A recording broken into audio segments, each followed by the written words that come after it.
Hello दोस्तों, मैं आपका अपना भाई प्रशांत आपके अपने YouTube channel study number 1 with Prashant में स्वागत करता हूं। कल हम लोगों ने प्रैक्टिस सेट नंबर 2 किया था।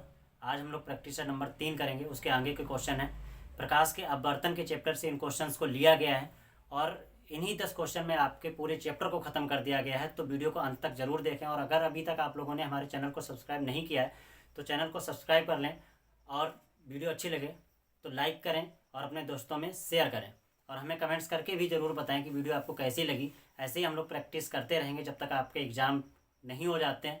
आपको यहाँ पर प्रैक्टिस सेट करवाते रहेंगे हर एक दिन 10 क्वेश्चन। तो चलिए आज के हम अपने टॉपिक पर चलते हैं। हमारा पहला क्वेश्चन है प्रकाश के अपवर्तन से आप क्या समझते हैं। प्रकाश का अपवर्तन क्या होता है। इससे पहले हम लोग प्रकाश का परावर्तन पढ़ चुके थे। आज प्रकाश का अपवर्तन पढ़ेंगे। तो जब प्रकाश की किरण एक माध्यम से दूसरे माध्यम में प्रवेश करती है, वो माध्यम कैसा होगा। वो माध्यम आपका पारदर्शी माध्यम होगा, क्योंकि इससे पहले हम आपको बता चुके हैं कि प्रकाश केवल पारदर्शी माध्यम में ही सबसे ज़्यादा गुजरता है। तो जब प्रकाश किसी पारदर्शी माध्यम से एक माध्यम से दूसरे माध्यम में जाता है तो वो अपने रास्ते से थोड़ा विचलित हो जाता है। प्रकाश के इस गुण को ही कहते हैं प्रकाश का अपवर्तन। एक फिगर से समझते हैं। ये कोई एक माध्यम है जो कि एक पारदर्शी माध्यम है और इस पारदर्शी माध्यम से अगर ये एक प्रकाश की किरण आई, ये किरण आई और इस पर पड़ने के पश्चात ये थोड़ी सी मुड़ जाती है, बिल्कुल जरा सी इसको मुड़ गई। यहाँ से एक अभिलंब खींचते हैं।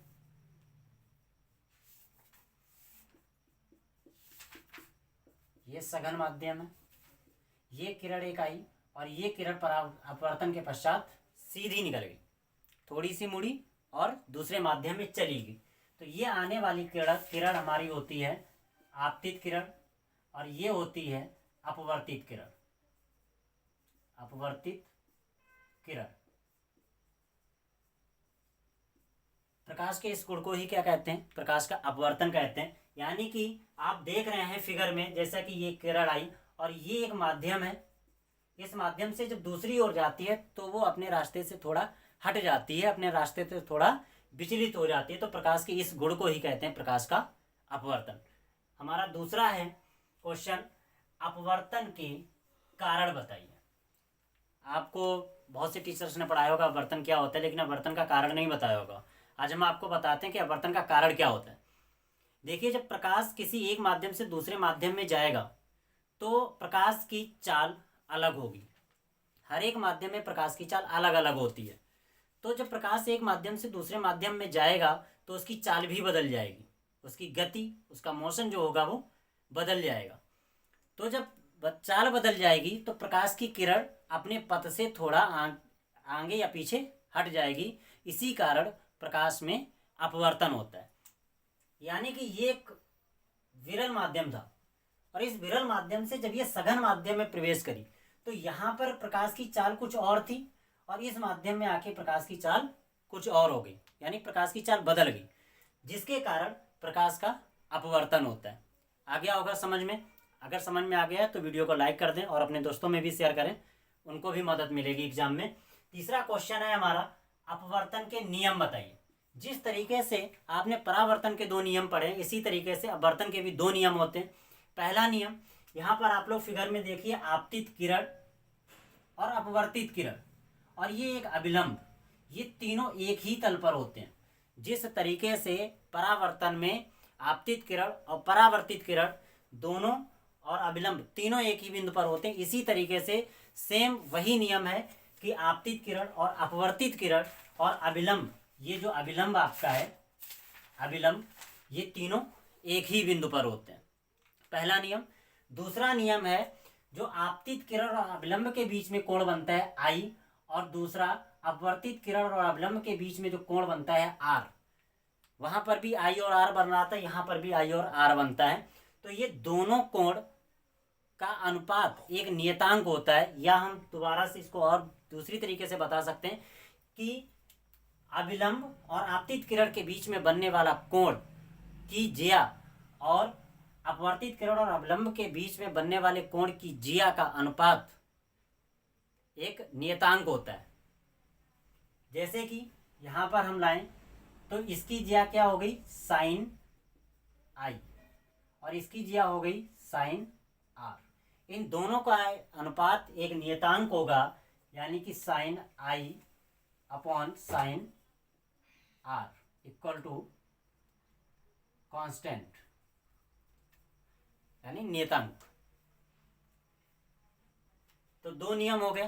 पहला नियम फिर से रिपीट करते हैं, आपतित किरण, अपवर्तित किरण और अभिलंब तीनों एक ही तल पर होते हैं, एक ही बिंदु पर होते हैं। दूसरा नियम sine i equal to sine r, या बोल सकते हैं sine i upon sine r equal to constant. Next question है, स्नेल का नियम किसे कहते हैं? भाई एक स्नेल एक वैज्ञानिक थे। स्नेल एक वैज्ञानिक थे जिन्होंने अपवर्तन से संबंधित अपना एक नियम दिया जिसको स्नेल का नियम कहा जाता है।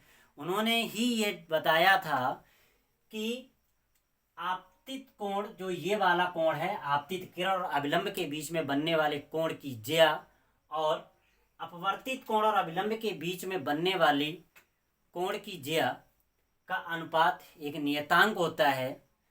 यही स्नेल का नियम है। तो हम बोल सकते हैं कि स्नेल का नियम क्या है? स्नेल का नियम आपका है sine i upon sine r equal to constant. ये आपका स्नेल का नियम है। हमारा नेक्स्ट क्वेश्चन है, हीरे का अपवर्तनांक कितना होता है? ये कई बार क्वेश्चन बहुविकल्पी में भी पूछा गया और एक नंबर में भी ये क्वेश्चन पूछा जाता है। तो हीरे का अपवर्तनांक होता है 2.42। नेक्स्ट क्वेश्चन पर चलते हैं। पार्श्विक विस्थापन से आप क्या समझते हैं? अब भाई ये कौन सा एक नया विस्थापन है? ये विस्थापन कहाँ होता है? प्रकाश की किरण में। जब कोई भी प्रकाश किरण एक माध्यम से दूसरे माध्यम में जाएगी, अपवर्तन की बात कर रहे हैं तो प्रकाश किरण एक माध्यम से दूसरे माध्यम में तो जाएगी। तो जब प्रकाश किरण एक माध्यम से दूसरे माध्यम में जाती है तो निर्गत किरण और आपतित किरण, यानी आने वाली और जाने वाली किरण, इन दोनों के बीच में का जो अंतर होता है, बीच का जो डिफरेंट होता है, जो विस्थापन होता है, कितनी दूर ये किरण हट गई, वही विस्थापन कहलाता है पार्श्विक विस्थापन। यानी जब प्रकाश किरण एक माध्यम से दूसरे माध्यम में प्रवेश करती है तो वहां पर निर्गत किरण और आपतित किरण के बीच के विस्थापन को ही पार्श्विक विस्थापन कहते हैं। उम्मीद करते हैं आपको टॉपिक समझ में आ रहे होंगे। तो आप हमें कमेंट्स में बता दीजिएगा और अपने दोस्तों को शेयर कर दीजिए। और अगर अभी भी आपने चैनल को सब्सक्राइब नहीं किया तो सबसे पहले सब्सक्राइब कर लीजिए और बेल आइकन को प्रेस कर दीजिए, जिससे कि हमारी आने वाली वीडियो की नोटिफिकेशन आपको मिलती रहे। आइए चलते हैं हमारे नेक्स्ट क्वेश्चन पर। क्या कारण है कि तारे टिमटिमाते हुए प्रतीत होते हैं? तारे टिमटिमाते हुए प्रतीत होते हैं, क्या कारण है? जिसको पता है वो कमेंट्स में बताए, नहीं तो हम बताते हैं। क्या कारण है कि तारे टिमटिमाते हुए नजर आते हैं? प्रकाश का अपवर्तन के कारण ही तारे हमें टिमटिमाते नजर आते हैं। वायुमंडल की जो परतें होती हैं, उन परतों में प्रकाश का जो अपवर्तन होता है वो अलग अलग मात्रा में होता है, कहीं कम होता है तो कहीं ज़्यादा होता है। तो वायुमंडल की परतों में जब अपवर्तनांक अलग अलग मात्रा में होता है तो इसी कारण जब तारों का प्रकाश हमारी आंखों तक पहुंचता है तो वो अपवर्तन की मात्रा भी अलग अलग होती है, जिससे कि क्या होता है कि वो तारों का प्रकाश हमें टिमटिमाता नजर आता है। वो प्रकाश कभी कम लगता है, कभी ज़्यादा लगता है, कभी कम हो जाता है, कभी ज़्यादा हो जाता है। किसके कारण? अपवर्तनांक के कारण। जबकि वास्तव में तारे नहीं टिमटिमाते हैं। ये आपको ध्यान में रखना है कि वास्तव में तारे जो होते हैं ये नहीं टिमटिमाते, लेकिन हमें ऐसा प्रतीत होता है कि तारे टिमटिमाते हैं। क्यों? क्योंकि प्रकाश का अपवर्तन होता है। वायुमंडल की परतों में प्रकाश का अपवर्तन अलग अलग होता है, तो इस वजह से हमें लगता है कि तारे टिमटिमाते हैं। अगला क्वेश्चन है हमारा, वायु के सापेक्ष कांच का अपवर्तनांक 3/2 है, तो कांच के सापेक्ष वायु का अपवर्तनांक क्या होगा? ये आपका न्यूमेरिकल है, बहुत ही आसान है। वायु के सापेक्ष कांच का अपवर्तनांक, तो इसको लिखेंगे कैसे भाई? वायु के सापेक्ष कांच का अपवर्तनांक है, वायु के सापेक्ष यानी कि ANG, एयर, जी आपका ग्लास यानी कांच। ANG इक्वल टू आपको दे दिया गया 3/2, 3/2। और आपसे पूछ क्या रहा है बेटा, GNA आपसे पूछ रहा है। इसने बोला कि भाई ANG इक्वल टू 3/2 है, तो आप GNA का मान हमें बता दीजिए। देखते हैं, जब भी इस तरीके का आ जाए, बिल्कुल एक दूसरे के अपोजिट अगर पूछ दे, तो इसको भी हमको पलट देना है, सीधी सी बात। यानी कि फार्मूला लिखेंगे तो GNA इक्वल टू हो जाएगा 1/ANG। ये फार्मूला होता है आपका, इस फार्मूले से इसको लगा देंगे तो GNA इक्वल टू हो गया 1/3/2। ठीक है, अब क्या होगा, अब इस कंडीशन में ये वाली संख्या पहुंच जाएगी ऊपर, यानी कि 2/3। सिंपल सा हो गया सॉल्व, किसी को कोई दिक्कत नहीं होगी। तो अब हमारा अगला क्वेश्चन है, कांच का अपवर्तनांक किस रंग के लिए अधिकतम होता है। आपको मालूम है प्रकाश किरण 7 रंगों में बटी होती है, विबग्योर पढ़ा होगा, नहीं पढ़ा है तो हम लोग आगे के जब चैप्टर की प्रैक्टिस करेंगे तो उसमें आपको हम बताएंगे कि विबग्योर या प्रकाश की किरण में 7 रंग कौन कौन से होते हैं जो विबग्योर हैं, याद करवाएंगे हम आपको बहुत ही शॉर्ट ट्रिक से, बहुत ही अच्छे से। तो कांच का अपवर्तनांक किस रंग के लिए सबसे ज़्यादा होता है, तो सबसे ज़्यादा होता है आपका बैगनी रंग के लिए। किसके लिए होता है बेटा, बैगनी रंग के लिए। याद कर लो, प्रकाश का अपवर्तनांक किसके लिए सबसे ज़्यादा होता है, बैगनी रंग के लिए। इसके बाद अगर आपसे ये पूछ दे कि प्रकाश का अपवर्तनांक किस रंग के लिए सबसे कम होता है, तो ये आप हमें कमेंट्स में बताएंगे कि प्रकाश का अपवर्तनांक किस रंग के लिए सबसे कम होता है। ये आपका होमवर्क हो गया। हमारा लास्ट क्वेश्चन है आज का, सघन माध्यम व विरल माध्यम में अंतर बताइए। इसको भी इसी फिगर से समझेंगे, सघन माध्यम और विरल माध्यम।